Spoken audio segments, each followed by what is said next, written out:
संतांची कृपा झाली नाही, वारकरी संप्रदायरूपी इमारत फळाला आली. प्रसिद्ध असा अभंग आहे. संत कृपा झाली इमारत फळाली. 750 वर्षापूर्वी या इमारतीचं काम पूर्ण झालं. पण पाया कोणी रचला? ज्ञानदेवे रचिला पाया, उभारिले देवालया. ज्ञानोबारायाने या वारकरी संप्रदायरूपी इमारतीचा पाया रचला. ज्ञानाचा भक्कम पाया आहे. म्हणून 700 वर्षे जरी झाले तर ही वारकरी संप्रदायरूपी इमारत झळाळत आहे, वाढत चालली आहे आणि सगळ्यांच्या मनामध्ये, हृदयामध्ये स्थान करते आहे. आता इमारत बांधायची म्हटले की त्या इमारतीचा सगळ्यात महत्त्वाचा भाग आहे विस्तार, ज्याला आजच्या भाषेमध्ये आपण वॉल कंपाऊंड म्हणूया. मोठा विस्तार आपल्याला करायचा आहे. त्या पूर्वीच्या काळामध्ये गावाच्या बाहेर वेस असायची किंवा गावाला पूर्ण कोट असायचा जुन्या काळात आपण जर पाहिलं तर, आणि त्या कोटाने त्या गावाचं संरक्षण व्हायचं. आपल्या पूर्वीच्या गावांची योजनाही खूप सुंदर हो. कोट असायचा, वेस असायची, अशा सौंदर्याने परिपूर्ण आपले गाव होते. बहिणाबाईने किती गोड वर्णन केलं. ज्ञानोबारायाने पाया रचला, पण यानंतरचं काम जर कोणी केलं असेल, नामा तयाचा किंकर जेने केला हा विस्तार. वारकरी संप्रदायाचा विस्तार करण्याचं काम नामदेव महाराजांनी केलं आणि त्या नामदेव महाराजांची आज पुण्यतिथी आहे. किती मोठं कार्य केलं. महाराष्ट्रापासून तर पंजाबपर्यंत नाचू कीर्तनाचे रंगी, ज्ञानदीप लावू जगी, अवघी सांडोने माझाई, वाचे विठ्ठल रुक्माई. वारकरी संप्रदायाचा प्रचार प्रसार पंजाबपर्यंत करणारे नामदेव महाराज. अनेक संतांचे चरित्र नामदेव महाराजांनी लिहून ठेवलंय. नवे नवे आज ज्ञानेश्वर महाराजांचा समाधी प्रसंग विशेषत्वाने आपल्याला डोळ्यापुढं असल्यासारखा दिसतोय. त्याचं कारण नामदेव महाराज आहे. किती किती मोठं कार्य आहे. नामदेव महाराजांचं वर्णन करत असताना ते प्रेम भंडारी आहे. आयुष्यभर पांडुरंग परमात्म्याच्या सानिध्यामध्ये राहिले आणि समाधीसुद्धा त्यांच्याच पायरीवर घेतले. अशा नामदेव महाराजांना आपण वंदन करूया आणि या प्रेम भंडारी नामदेव महाराजांच्याच कृपा आशीर्वादाने, त्यांच्याच प्रेरणेनं, कारण ते प्रेमाचे भंडारी आहे, या प्रेम तत्वाचं आपण थोडंसं चिंतन करूया. कथेच्या ओघामध्ये आपण पाहिलंय प्रेम सगळ्यांच्या हृदयामध्ये आहे, परंतु बुद्धिभेदामुळे ते प्रेम हलक्या वस्तूंकडे गेलं. पण तेच प्रेम जेव्हा देहाच्या स्तरावर नाही, मनाच्या स्तरावर नाही, ते आत्म्याच्या स्तरावर जेव्हा जातं ते वैश्विक स्वरूपाचं प्रेम होतं आणि ते प्रेम सगळ्यांना सुख देतं. प्रेम सुख देई, प्रेम सुख देई. आणि असं जे प्रेम आहे ते प्रेम जोपर्यंत प्राप्त होत नाही त्या प्रेमाशिवाय समाधान नाही. म्हणून प्रेमाविण नाही समाधान. पण सगळ्यांच्या हृदयामध्ये हे प्रेम असून सुद्धा प्रगट का होत नाही, तर त्याला काही प्रतिबंध आहेत. आपण विचार करत गेलोय.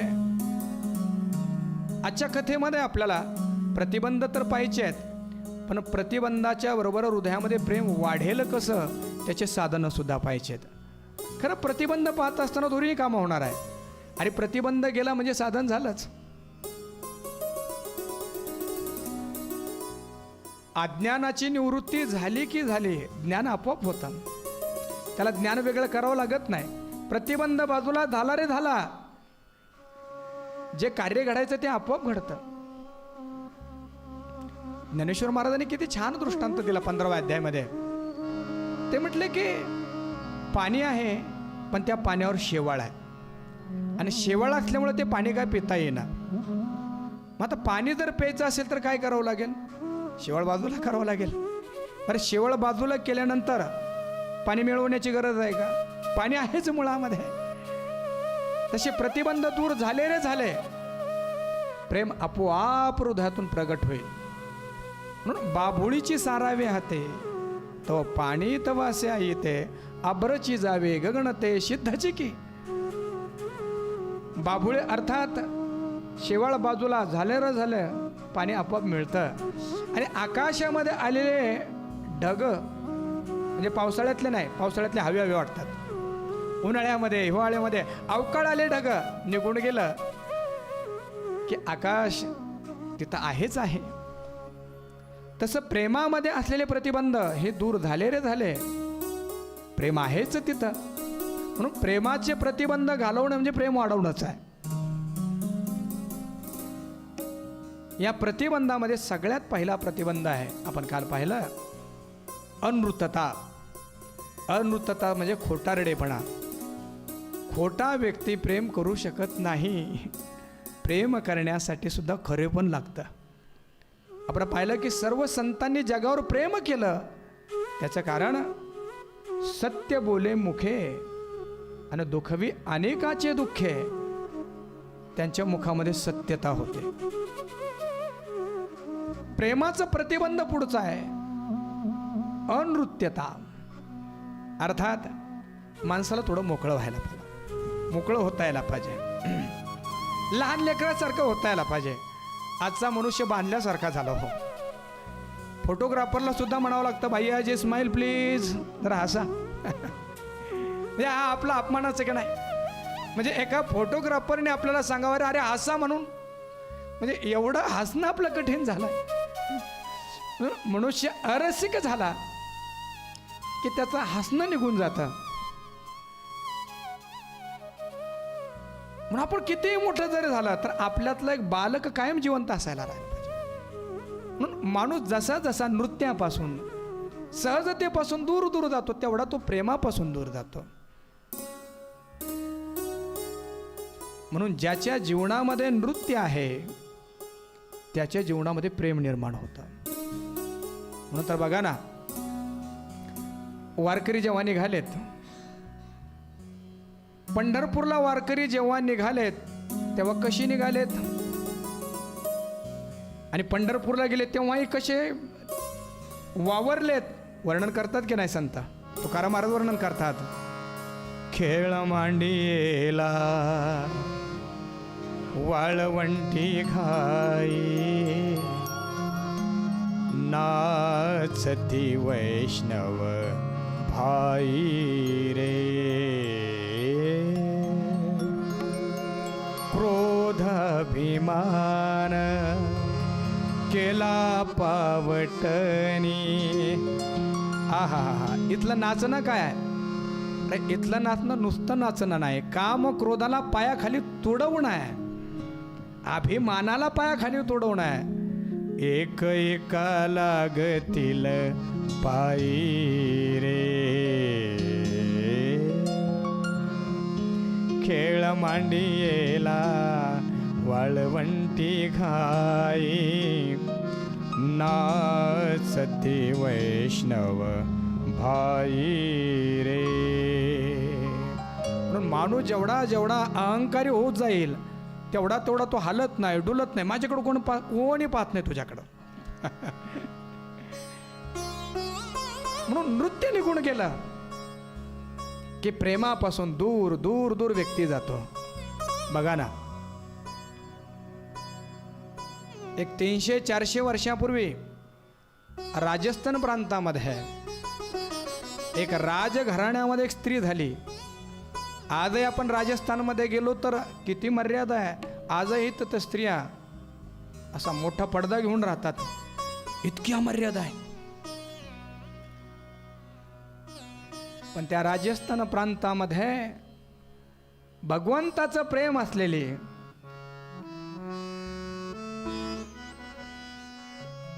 भगवंताचं आतोनात प्रेम जिच्या हृदयामध्ये होतं अशी मीराबाई प्रगट झाली. सगळे म्हणायला लागले मीरा पागल आहे. का बरं? देवावर एवढं प्रेम, एवढं प्रेम. किती म्हटले भगवंतच माझा पती आहे, वेडीच कुठली, देव कुठं पती असतो का? मीराबाई म्हटले आप सब पति को परमेश्वर मानते हैं, आप सब पति को परमेश्वर मानते हो, आणि परमेश्वर को ही पति माना बिगड़ा क्या? आपण सगळे पतीला परमेश्वर मानताय, मी परमेश्वरालाच पती मानलं तर कुठे मी वेडी? आणि अशा मीराबाईला जेव्हा त्या भगवंताचं प्रेम प्राप्त करायचं, प्रेम झाल्यानंतर आहे, प्राप्त झाल्यानंतर आहे, काय अवस्था आहे? पग घुंघरू बांध मीरा नाची रे, पग घुंघरू बांध मीरा नाची रे, मैं तो अपने नारायण की हो गैया बैदाजी रे. मीराबाईला भेटण्यासाठी कोणीतरी संत आले होते. विचारलं संत मीराबाई कहाँ रहते है? संत मीराबाई कुठे राहतात? लोक म्हटले कोण संत मीराबाई? लोग कहे मीरा भैरे बावरी. लोक म्हणायला लागले ती वेडी मीरा का? सासूने तर असा गालच धरला, म्हणजे मिलीनं सगळी इज्जत घातली घराण्याची. सास कहे कुलनाशी रे, तरी हे पग घुंघरू बांध मीरा नाची रे. ही जर जास्त काळ जिवंत राहिली आपल्या घराण्याची इज्जत जाईल. आणि म्हणून विष का प्याला राणाजीने भेजा. विषाचा प्याला पाहिला आणि विषही काळं काळं होतं, निळं निळं होतं. माझा कानाच विषयाच्या रूपाने आला की काय? नृत्यामुळं प्रेम निर्माण झालं की प्रेमामुळे नृत्य निर्माण झालं सांगता येणार नाही. मीराबाईंचं प्रेम, प्रेमामुळे नृत्य निर्माण झालंय खरं तर. पण थोडक्यामध्ये नृत्य ज्याच्या जीवनामध्ये आहे त्याच्या जीवनामध्ये भगवंताचं प्रेम प्रगट होतं. थोडंसं चिंतनाला आपण गंभीरतेकडे नेऊया. थोडंसं जे नृत्य आहे ना, हे नृत्य सुद्धा 3 स्तरावर आहे. नृत्य म्हणत असताना, संगीताची व्याख्या करत असताना गायन, वादन, नृत्य या तिघांना सुद्धा काय म्हणतात? संगीत म्हणतात. जेव्हा आपण नृत्य नृत्य म्हणतो तर तेव्हा ह्या 3 गोष्टी घ्यायच्या त्याच्यामध्ये आहे. वादन सुद्धा, गायन सुद्धा आणि नृत्य सुद्धा. गायन, वादन, नृत्य हे 3 स्तरावर आहे. दैहिक स्तरावर, मानसिक स्तरावर आणि आध्यात्मिक स्तरावर. जसं आपण प्रेम पाहिलं ना, तसं संगीत सुद्धा 3 स्तरावर आहे. देहाच्या स्तरावर जे संगीत आहे त्याला कला म्हणतात. मनाच्या स्तरावर जे संगीत आहे त्याला विद्या म्हणतात. आणि आत्म्याच्या स्तरावर जे संगीत आहे त्याला अध्यात्म म्हणतात. छान आहे खूप. बघा, देहाच्या स्तरावर जेव्हा कला असते तेव्हा ती स्वतःलाही बांधते आणि दुसऱ्यालाही बांधते. म्हणून कलाकाराच्या डोक्यामध्ये कायम राहतं, कुठलाही कलाकार असायला पण पाहिजे. आज मला मैफिल करायची आहे, पण लोकांमध्ये गेल्यानंतर लोकांना आवडेल का ती? 2-3 तासापर्यंत मला मैफिल करायची, लोक बांधून राहायला पाहिजे. कलेद्वारे कलाकारही बांधलेला असतो आणि कलेनं श्रोतेही बांधल्या जातात. म्हणून जी बांधते, एक कलाकार आपलं गाणं सादर करण्यासाठी गेला. तसं काय सुरेल नव्हता, कारण गाणं म्हटलं की अवघड आहे महाराज. सुरुवातीच्या काळामध्ये स्वर आहे, त्यानंतर श्रुती आहे, आणि त्यानंतर त्याच्यामधल्या हरकती, त्याच्यानंतर त्याच्यामधलं सौंदर्य आहे. नुसतं स्वर शिकून होत नाही. लोकांमध्ये थोडा थोडा प्रसिद्ध झालेला होता आणि त्यांनी त्याच्या गाण्याला सुरुवात केली. अनेक प्रेक्षक तिथं आलेले होते. त्यांनी गाणं सुरू केलं आणि 10-15 मिनिटांमध्ये त्याची एक बंदी संपली असेल, गाणं संपलं असेल. लोकांनी टाळ्या वाजवल्या जोरात. त्याला आश्चर्य झालं की त्याच्या गाण्याला एवढ्या काय लोकांनी टाळ्या आतापर्यंत वाजवलं नव्हत्या कोणी. शेजारच्यानं म्हणलं का खरंच माझं गाणं एवढं आवडलं का लोकांना, कारण मलाच माझं गाणं आवडत नाही. काय मलाच नाही आवडत म्हणले माझं अजून. खरं तर असं आहे की टाळ्या वाजवण्यासाठी सुद्धा हात मोकळे असावे लागतात बरं. ज्यांचे हात मोकळे नाही आहेत त्यांना टाळ्या वाजवता येणार नाही. गोष्टीत गोष्ट सांगतो छोटीशी एक. असाच एक कलाकार एका सभेमध्ये गेला होता. तो खूप चांगला गायक होता. त्याने खूप चांगलं गायन केलं आणि त्याला वाटेल आता टाळ्या वाजेल, नंतर टाळ्या वाजेल. टाळ्याच वाजायच्या नाही. खऱ्या कलावंतासाठी जगामध्ये अनेक मधुर नाद आहे, पण खऱ्या कलावंतासाठी सगळ्यात मधुर नाद जर कोणता असेल तर तो टाळ्यांचा आहे. कुठलेही वाद्य जर वाजले, तो जे वाद्य वाजवतो ते जरी वाजले तरी त्याला तेवढे मधुर वाटत नाही.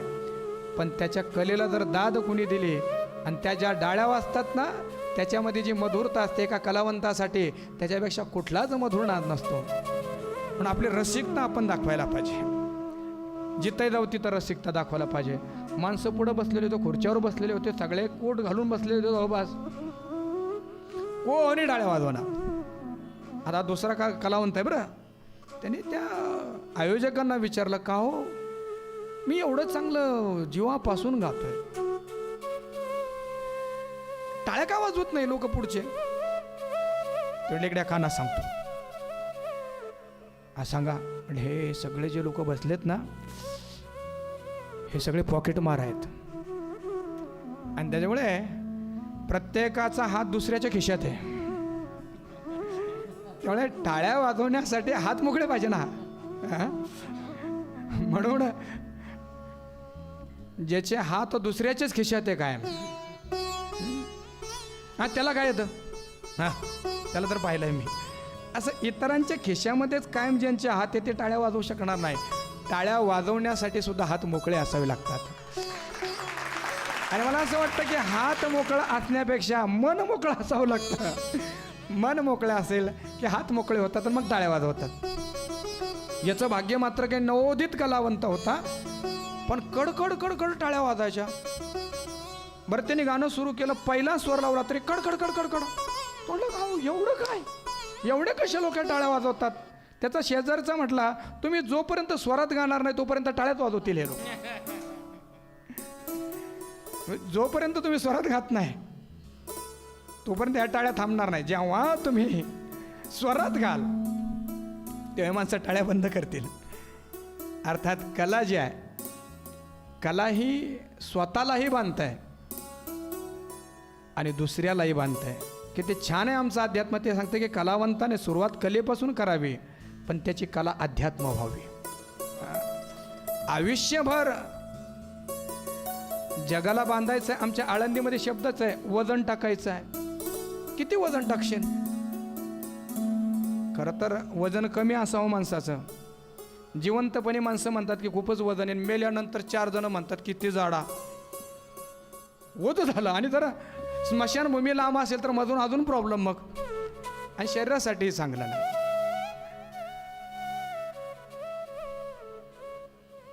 म्हणून वजन वगैरे काय नाही हो. कलावंताने पुढं जायला पाहिजे समाधानासाठी. म्हणून देहाच्या स्तरावर असलेली जी कला आहे ती बांधते स्वतःला, इतरांनाही बांधते. कला जेव्हा मनाच्या स्तरावर येते त्याला विद्या असं म्हणतात. आणि विद्येचे व्याख्या आमच्याकडे अशी केली आहे, सा विद्या या मुक्तये. जी माणसाला मुक्त करते तिचं नाव विद्या आहे. बघा, जेव्हा कलावंत विद्येच्या स्तरावर जातो तेव्हा तो मुक्त होतो, स्वतः मुक्त होतो, इतरांना मुक्त करतो. संगीताची चर्चा चालू आहे तर तानसेन जर त्या चर्चेमध्ये आले नाही आणि स्वामी हरिदास जर आले नाही तर संगीताची चर्चा अपूर्ण राहील. बादशाच्या दरबारामध्ये असलेला, अकबरांच्या दरबारामध्ये असलेला तानसेन वेगवेगळे राग गायचे आहेत. वर्णन असं आलं की जर पाऊस पडत नसेल तर त्याने मल्हार राग गायला, पाऊस पडायचा. दीप राग गायला, म्हणजे पटदीप म्हणूया आपण. पटदीप जर गायला तर दिवे लागायचे आहेत. आजही आमच्या संगीतामध्ये अशी थेरपी की वेगवेगळे रोग बरे करण्याची ताकद त्या संगीतामध्ये आहे. बरेचसे जे गोशाळेवाले आहेत ना, आता गोशाळा म्हणजे मी गावरान गायीची चर्चा करतोय बरं. गावरान गाय तिला म्हणावं. आमचे विद्यावाचस्पती अण्णा सांगायचे आहेत काय, ते म्हटलं 2 प्रकारच्या गायी आहेत, म्हणजे आहेतच अनेक प्रकारच्या, पण एक जर्सी गाय आहे आणि एक गावरान गाय आहे. म्हणजे ती जर्सी गाय तिचं जर वासरू सोडलं आणि 100 जर गायी असल्या तर त्याला तिची आईच सापडत नाही. पहिल्या गायीपासून सुरुवात करतो. ते म्हणायच्या गायीपासून नाही, ज्यांनी सोडलं त्याच्यापासून सुरुवात करतात ते वासरू. आणि गावरान गायीचं जरी वासरं असेल तर 1000 गायी जरी असल्या तर बरोबर आपल्या गायीचं जाऊनच दुग्धपान करणार. म्हणजे काय, आपल्या मुलांनी जर गावरान गायीचं दूध पिलं तर ते याला त्याला आई म्हटल्यापेक्षा आपल्या आईलाच आई म्हणन. बऱ्याचशा ज्या गोशाळा आहेत, या गोशाळेमध्ये सुद्धा त्या काळातले जर राग लावलेत तर त्या गायी संगीताच्या नादाने अधिक दूध देतात. संगीताचा परिणाम आहे वेगळा. काहींना जर झोप येत नसेल, खूप चांगला राग गायला तर चांगली झोप येते बरं का. म्हणून कथा कीर्तनामध्ये येण्याचे 2 फायदे आहेत. कळाला तर समाधी लागते, नाही कळालं तर झोप तरी लागते. वाया जात नाही. गोळ्या घेऊन झोप लागत नाही माणसांना. मी असं म्हणतो की झोप जरी लागत असले तरी मोठा फायदा आहे. आणि जर कळालं तर मग समाधीच आहे. अशा संगीताचा प्रचार प्रसार सर्व विश्वामध्ये ज्यांनी केला ते हरिदास स्वामी. हरिदास स्वामी राहत कुठे होते? वृंदावनामध्ये. श्रीकृष्ण भगवंताचे भक्त आहे. आपल्याला सांगतो, हरिदास स्वामींनी संगीताच्या माध्यमातून भगवंताला प्रगट केलं. त्यांचं नाव बाके बिहारी आहे. संगीताची जादू आहे. त्यांचा शिष्य तानसेन अकबराच्या दरबारामध्ये वेगवेगळे राग गायचा. अकबराने बोलून घेतलं, तानसेन काय गातोस रे बाबा, तुझं गाणं ऐकलं की सगळा शीन भाग निघून जातो. पण मला शंका निर्माण झाली, तू एवढा सुंदर गातोस, तुझे गुरुजी कसे गात असेल? असं म्हटल्याबरोबर तानसेनाने कानाला हात लावला. रोमांच्या अंगावर उभे राहिलेत. माझ्या गुरुजीच्या बाबतीमध्ये काय बोलावं? त्यांचं गाणं ऐकलं म्हणजे समाधी लागते. अरे फिर बुलाव तुम्हारे गुरुजी को. तानसेन म्हटले, ते नाही येणार बोलून, ते देवासाठी गातात फक्त. आणि दुसरी गोष्ट की आपणही तिथं ऐकायला गेलो, राजपोषकामध्ये गेलो तरी ते गाणार नाही. तानसेन, तुम्हारे गुरुजी का तो गाना सुनना ही हमें. बरं ठीक आहे, जुलमी असेल परंतु रसिक होता. तानसेनला सांगितलं, तुझ्या गुरुजीचं गाणं ऐकण्यासाठी आपण साधे कपडे घालूया आणि उद्या निघूया वृंदावनाला. वृंदावनाला निघालेत. निधिवनामध्ये आलेत. वृंदावनामध्ये निधिवन की जिथं भगवंताची रासलीला झाली. या निधिवनामध्ये आल्यानंतर सकाळचा वेळ होता आणि सकाळच्या वेळी सकाळचा राग आळवत होते. सकाळचे जे राग आहेत, सा रे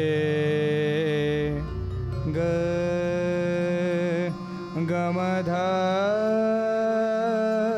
ब ध म प ग म रे रे सा.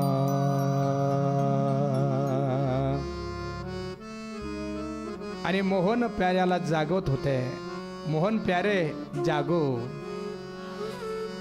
जागो मोहन प्यारे तुम जागो मोहन प्यारे तुम सावली सूरत मोरे मनवाए सावली सूरत मोरे मनवावे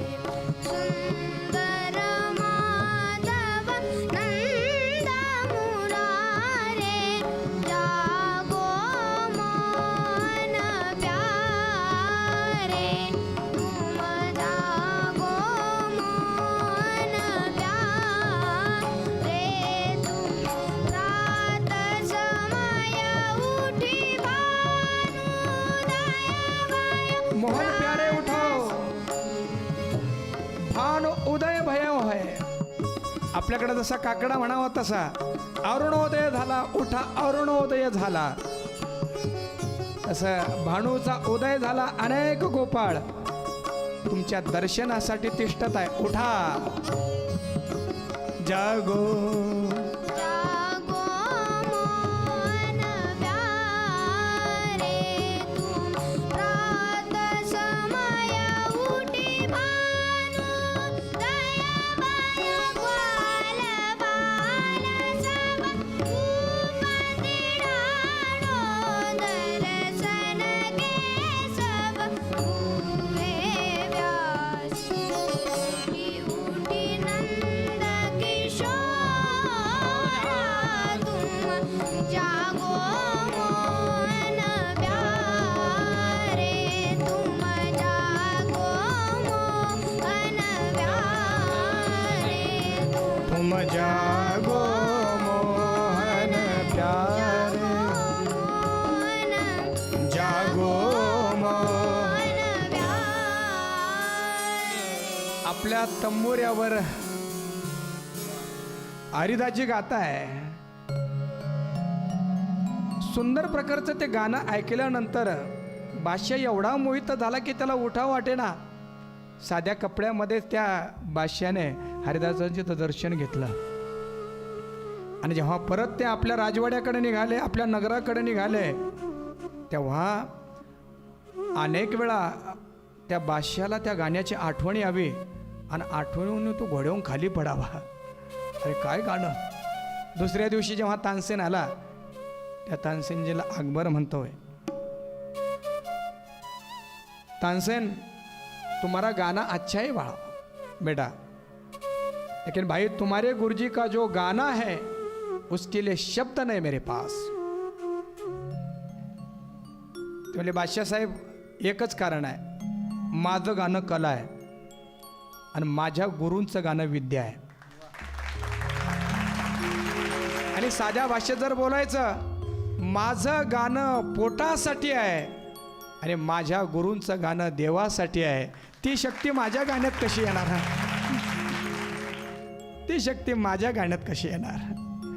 म्हणून जे गाणं स्वतःलाही मुक्त करतं आणि इतरांनाही मुक्त करताय, समजावं ती विद्या झाली आहे. आणि हे गाणं जेव्हा आत्मिक स्तरावर येतं तेव्हा ना ते स्वतःलाही बांधित नाही, दुसऱ्यालाही बांधत नाही, मुक्तीसाठी नसतं, तर ते गाणं आपोआपातून येतं. आपोआपातून येतं. का गाताय, का नाचताय? ते म्हटले अंतःकरणामध्ये एवढं प्रेम आलंय की थांबण्याचा प्रयत्न करतो तरी थांबत नाहीये. जेव्हा हृदयामध्ये निर्माण झालेलं प्रेम विनाकारण नाचायला लावतं, समजावं की ते प्रेम आता कला ना, ते नृत्य, ते संगीत आता कला नाही, आता विद्या नाही, आता ते अध्यात्म झालंय. म्हणून ज्याच्या जीवनामध्ये नृत्य हे अध्यात्म झालं, त्याच्या जीवनामध्ये नृत्य निर्माण होतं, नृत्याने प्रेम निर्माण होतं आणि प्रेमाने परत नृत्य व्हायला लागतं.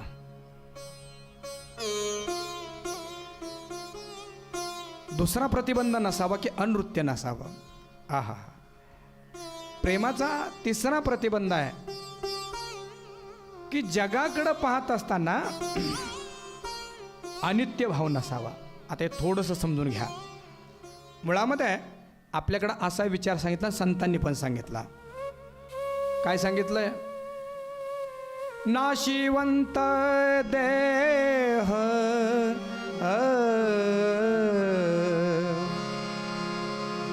जाणार सकळ, किंवा आयुष्य जात आहे पहा, काळ जपतसे महा, स्वहिताचा घोर वहा, ध्यानी रहा श्रीहरीच्या.